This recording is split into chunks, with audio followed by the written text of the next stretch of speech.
atau upaya penyelamatan diri ketika terjadi bencana alam dan non-alam. 1. Upaya saat terjadi kebakaran. Yuk, kita simak 6 langkah menyelamatkan diri saat kebakaran di rumah.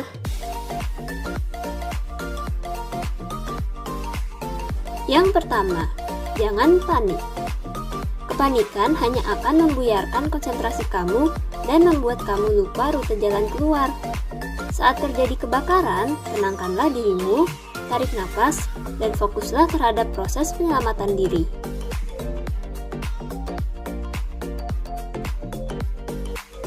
Yang kedua, merendahlah.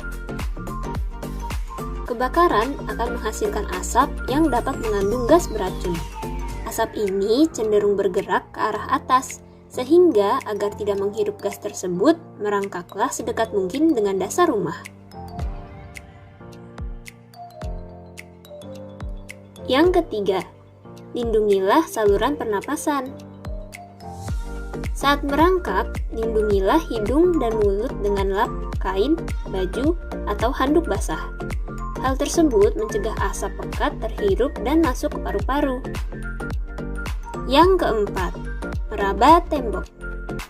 Saat kebakaran terjadi, ada kemungkinan listrik akan padam, sehingga keadaan akan menjadi gelap. Pegang tembok dengan satu tangan sambil merangkak sebagai panduan untuk mengetahui posisi kita serta mencari rute keluar. Yang kelima, cek suhu gagang pintu. Tetap dalam posisi merangkak, segeralah cari pintu keluar. Selalu cek suhu gagang pintu saat akan membuka suatu pintu. Jika terasa panas, maka jangan dibuka, karena kemungkinan dapat terjadi ledakan. Segera keluar melalui rute lain atau jendela. Yang keenam, bersegeralah dalam mencari jalan keluar.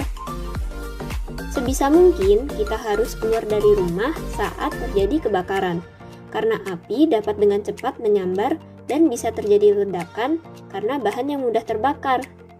Semakin cepat keluar, maka semakin tinggi harapan kita untuk selamat dari bencana kebakaran. Adapun menurut BPBD Kabupaten Bogor, ada 7 upaya saat terjadi kebakaran. Yang pertama, jangan panik. Yang kedua, matikan peralatan listrik. Yang ketiga, lindungi saluran pernafasan. Yang keempat, gunakan alat pemadam api ringan atau APAR. Yang kelima, hubungi call center damkar dan BPBD. Yang keenam, ikuti petunjuk dari petugas. Dan yang ketujuh, hindari kerumunan.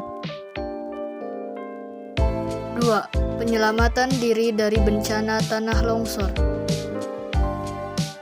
Sahabat tangguh, berikut tips yang berguna saat menghadapi bencana tanah longsor. Apabila hujan turun dengan lebat dan mulai terdengar suara gemuruh yang tidak biasa, maka bergegaslah keluar dari rumah dan menjauh dari lokasi yang paling dasar. Segera hubungi pihak BPBD atau pihak terkait terdekat sebelum kondisi longsor semakin parah. Amankan harta benda yang mudah diamankan. Dan jangan memaksakan mengamankan peralatan yang berat dan besar, karena akan menyulitkan evakuasi dan relokasi korban ke tempat aman. Jangan panik dan tetap siaga. Apapun bencana yang Anda hadapi, kewaspadaan dan kesiapsiagaan akan banyak menolong Anda